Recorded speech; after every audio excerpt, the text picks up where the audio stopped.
mayhem to magic. Know this, not only a holiday thing, as I notice it can apply to other things. So that's why we're going to, in the background be talking to your subconscious, getting you ready for your New Year's revolution, not resolutions, your New Year's revolutions, is what we talk about here. It's really a lot of fun.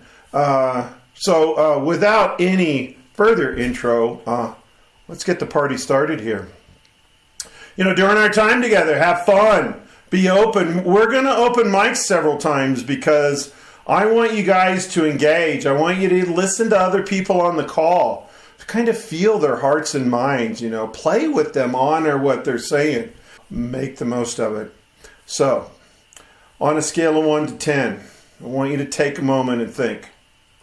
How do you rate your normal holiday experiences? And number 2, do you find holidays more stressful or less stressful than your everyday lives?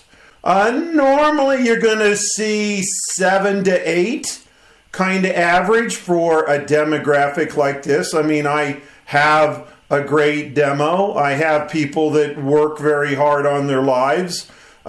They tend to do greater than the average population. I would tell you my holidays are always, well, they didn't always used to be, but they are now, 10s.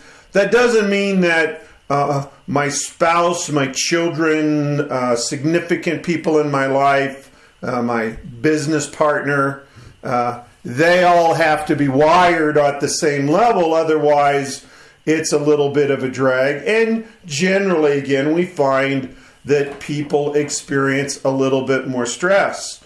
So the first thing I want you to do, and so grab pen and paper. Will once again unmute a few mics. I want you to ponder all the relevant, important meanings and beliefs that you have about the holidays that are disempowering. What does that mean? For example, that they're too commercial might be one of yours. The fact that gift giving is, out of control. So I'm just putting a less than. Out of control, unappreciated, too expensive. It's just, it might even play into the too commercial, but that's more when I'm thinking about, we're already getting Christmas TV commercials, Christmas specials are coming out. Just the overselling of Christmas is amazing. So maybe a gift giving. So I want you to think a little bit about what you would consider to be a disempowering belief that you are currently living about the holidays.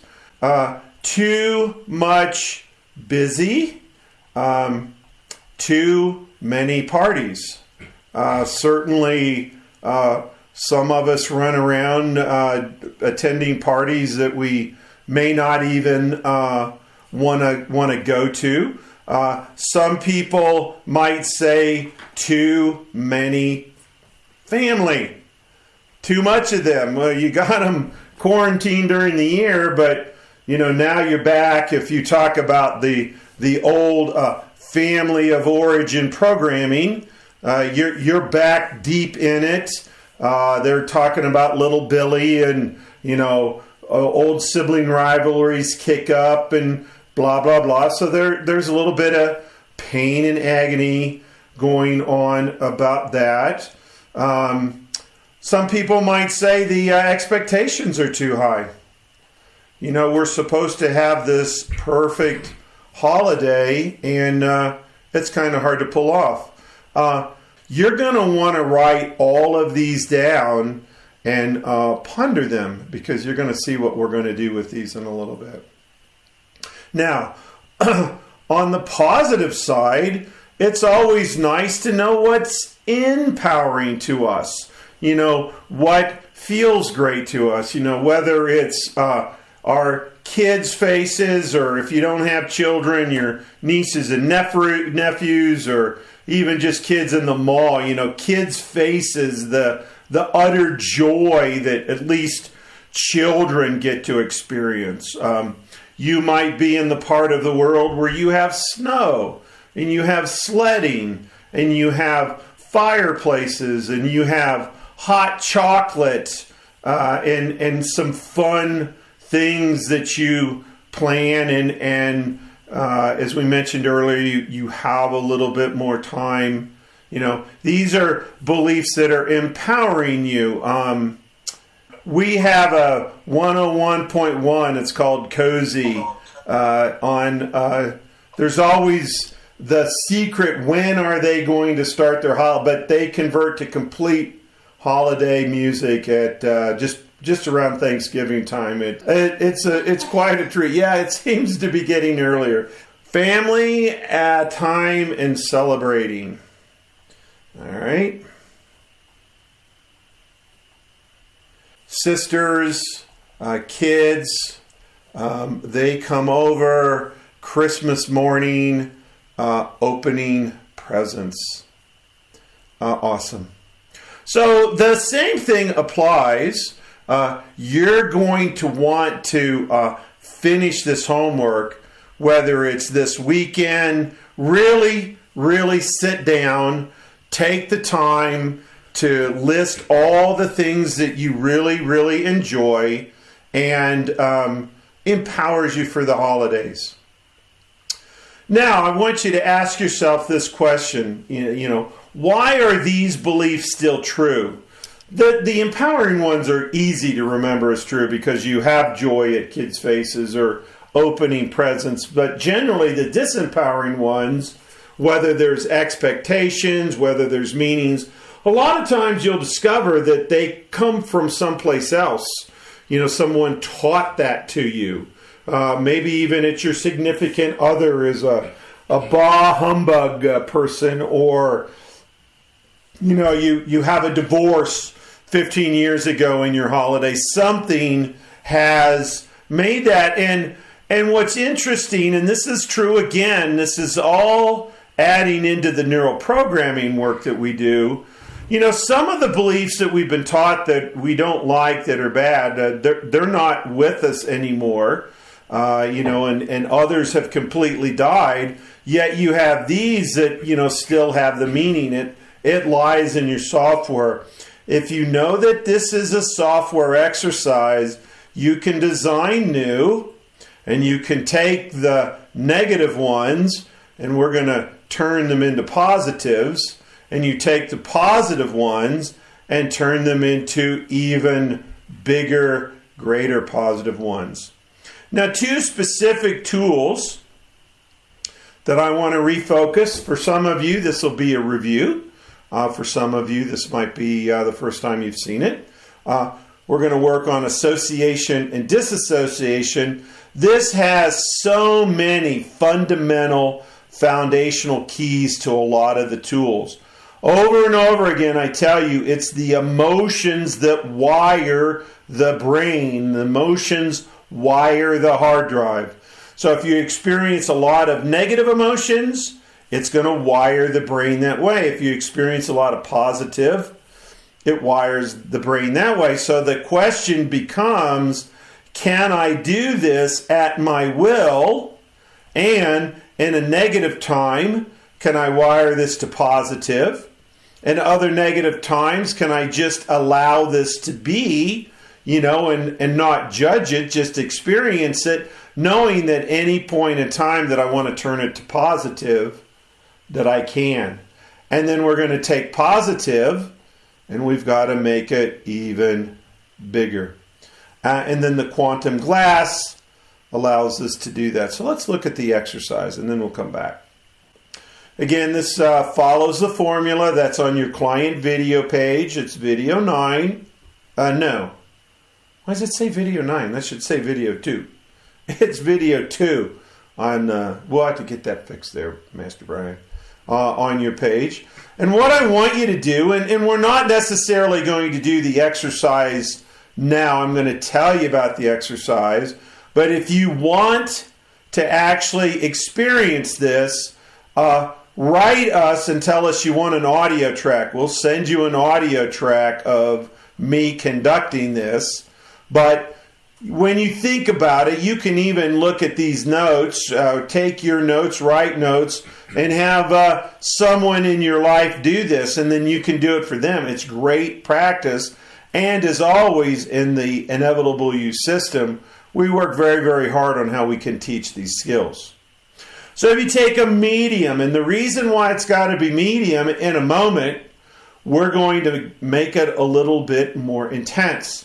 So I say on a scale of 1 to 10, pick a 5, pick a 6, nothing bigger than that. I want it to be a conflict with one person. I said 6 or 7 there. I'll let you go up to 7. Conflict, and I want it to be a very specific, real memory. It is not imagined. It's not made up. It's not, hey, I always fight with this coworker, so I want this to be a very specific, meaningful exercise. Now, what happens is I ask you to take a deep breath, really clear things out, close your eyes, and, the command is see what you saw then. See what you saw then. Hear what you heard then. Hear what you heard then. Feel what you felt then.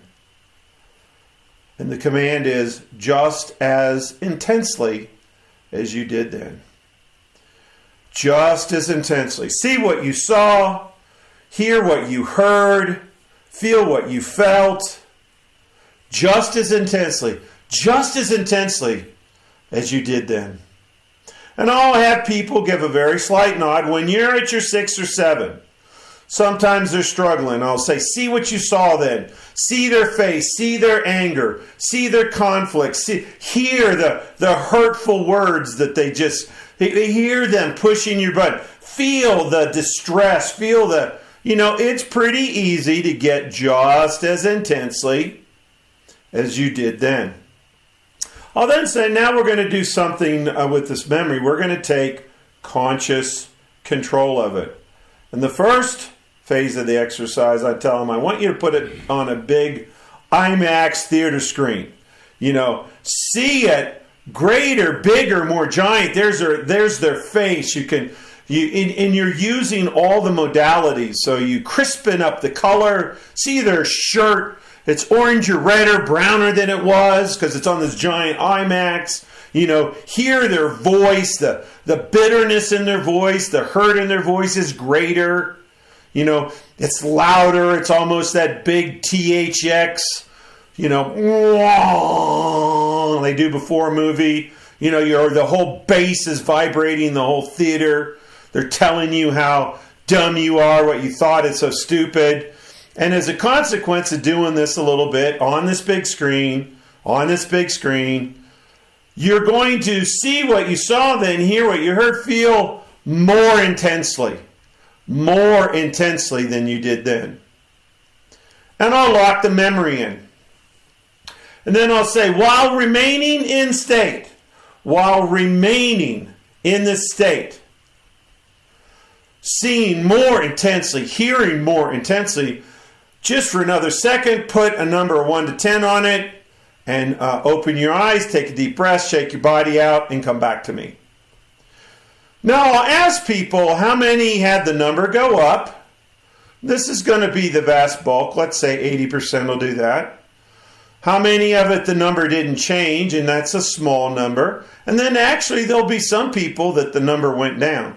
Almost always I'll have someone in an audience, did it go down for you? They'll raise their hand. I'll say, okay, for now we're going to leave that just as it is. We'll come back to you guys. And now we're going to go back for the second part. It's a little bit shorter, a little more enjoyable. Go back even because you went in, it was more intense. It was an 8, it came back to a 7, it's not a 5 or 6. It doesn't matter. Go back, take a deep breath. Go back, and I repeat the process all over again. See what you saw, feel what you felt, hear what you heard just as intensely as you did then. Now, it might actually still have some remnants of more intensely, but I'm going to take them through the same process. Their shirt's not as bright. Their voice is not as loud. It's as loud as it was then. Their shirt is just the same color as it was then. It's all to get you back to just as intense. Now, nod your head when you're there. They give me a little bit of nod. I go, now let's do something fun with this. Let's take it, instead of a big IMAX theater, I want to put it in this little black and white TV. And I kind of go through, and maybe I'm revealing my age here, but, everybody in my day, kind of had a little tiny kitchen TV. It only had its little 3 black and white channels. Is over in the corner.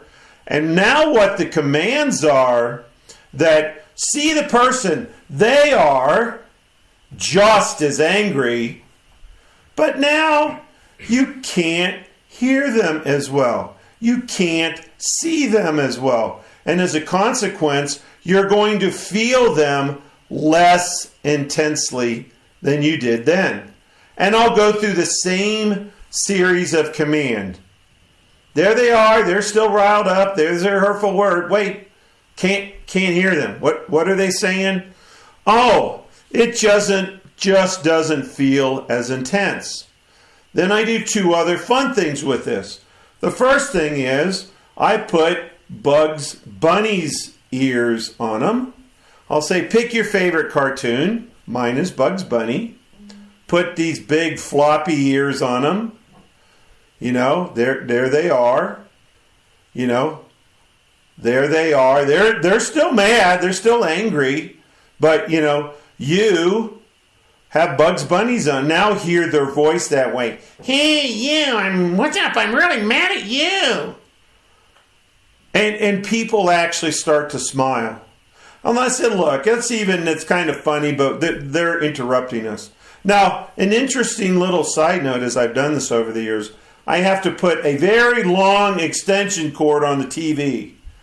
Because people would say, well, how does it go, out the door, down the driveway, and across the street, and I want you to set the TV up in your neighbor's front yard. And now come back and look at it from your front picture window. There they are, yammering away. They are. Remember, they are just, but now what are we? Now here, what is, scale of 1 to 10, 100% of people it drops. I never, that's not to say that will always happen. I've never had anybody come back and say, oh, it went up. It always goes down. People like to have fun with this. And here's the peculiar nature of all the positive work that we talk about, whether it's towards and away, whether it's inside out, whether it's matching versus mismatching. All of these positive programs, they leave permanent markers in programs. Meaning, if you ever come back to this specific argument, and you may have other arguments with this person. Some people pick their spouse. People pick somebody from their business. Some people pick, an argument they had with a clerk. Maybe you'll never see the clerk. But when you come back to the specific argument, it will always be the 1 or 2, not the 6 or 7 that you had in it. Then I'll go back and explain these people, because this is important to know why. 80% follow the norm because they follow the instructions. The 10%, they're kind of playing along, so they're kind of doing it.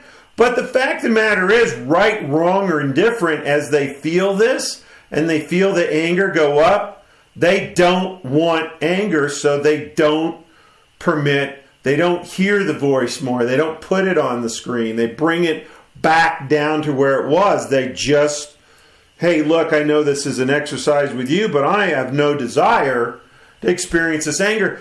And 10%, these are your rebels. These are your defiant ones.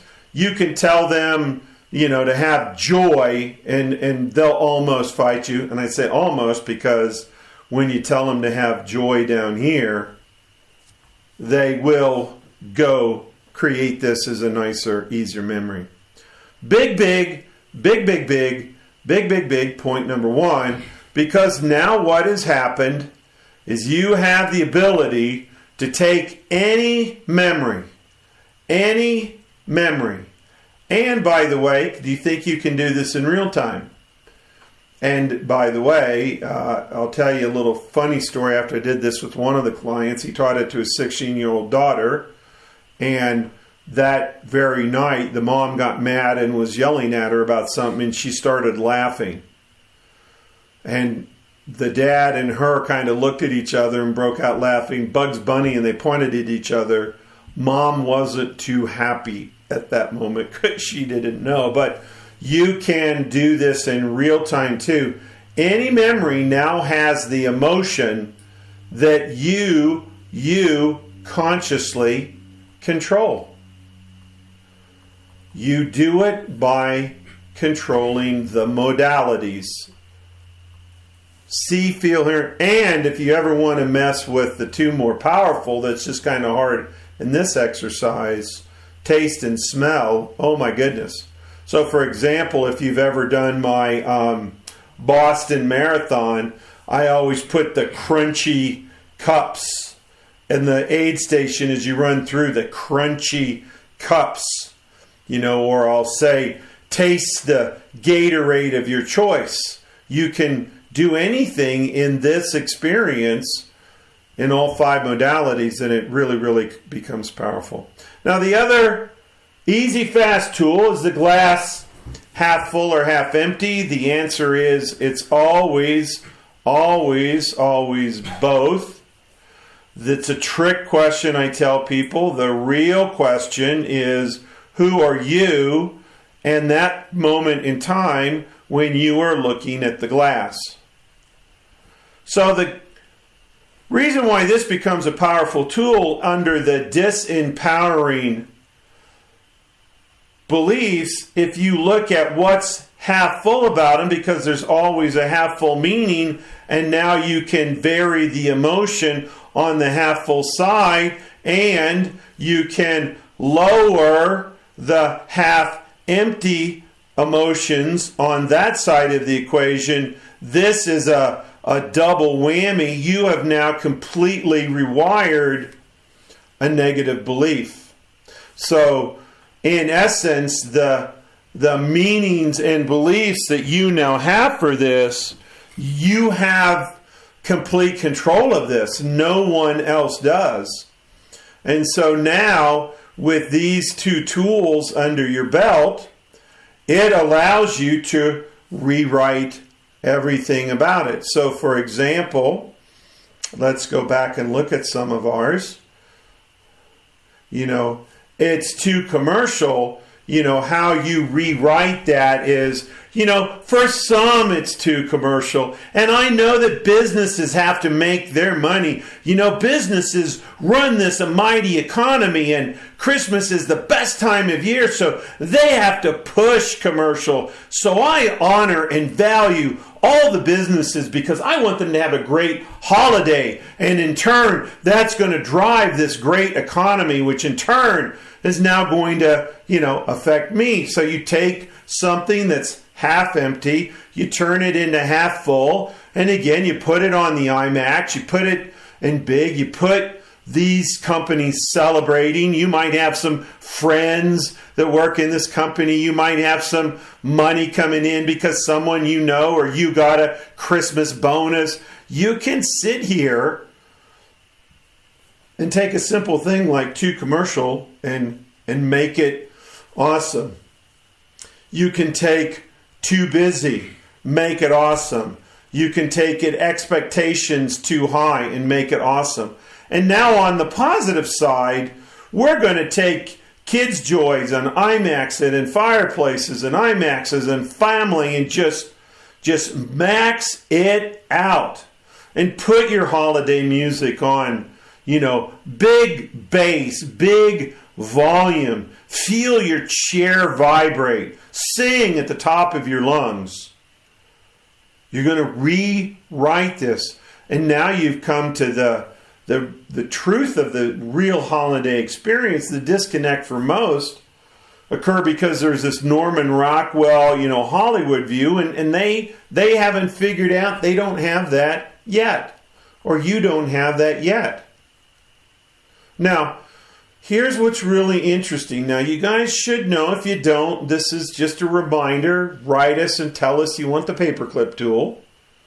But this is paired with the lottery ticket.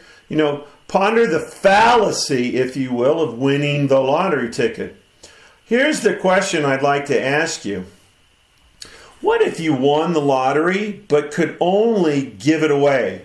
Meaning you couldn't keep any.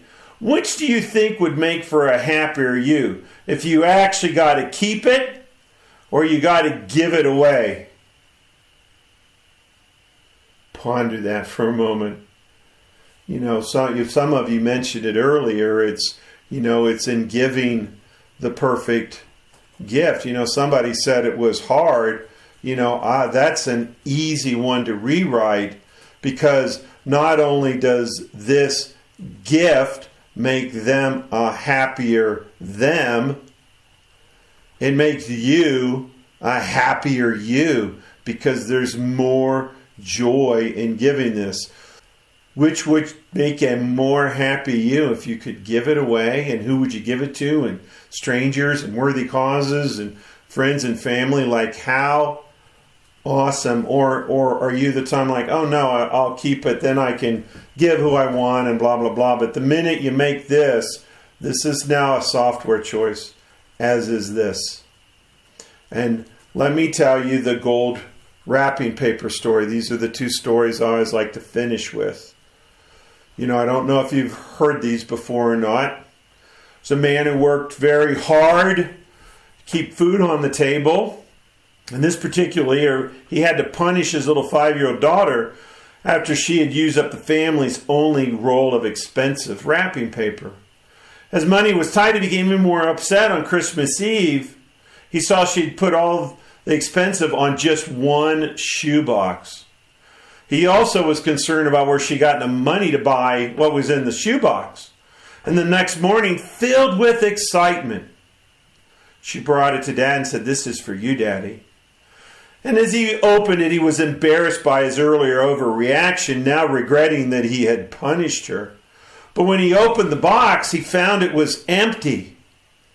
And he was angry again. Don't you know, when you give someone a present, there's supposed to be something in the package? And the little girl looked up at him with sad eyes and said, "Tears, Daddy, it's not empty. I blew kisses in it until it was all full."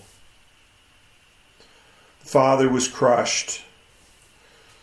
He fell on his knees. He begged.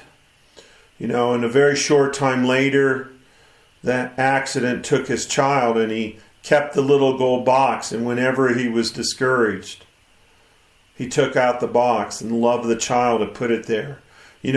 Here's the value of this in a very real sense. Each of us have been given an invisible box that has kisses from our children, our family, our friends, our spiritual center. Nowhere is a more precious possession than that. Maybe that might be a fun, meaningful, hot chocolate story to share with your family or your kids or whoever. The gift of the Magi is very famous. I won't go into all of that because I'm almost sure you have heard the gift of the Magi. He and she walk to work every day, and he admires a beautiful watch fob because he had inherited his father's pocket watch.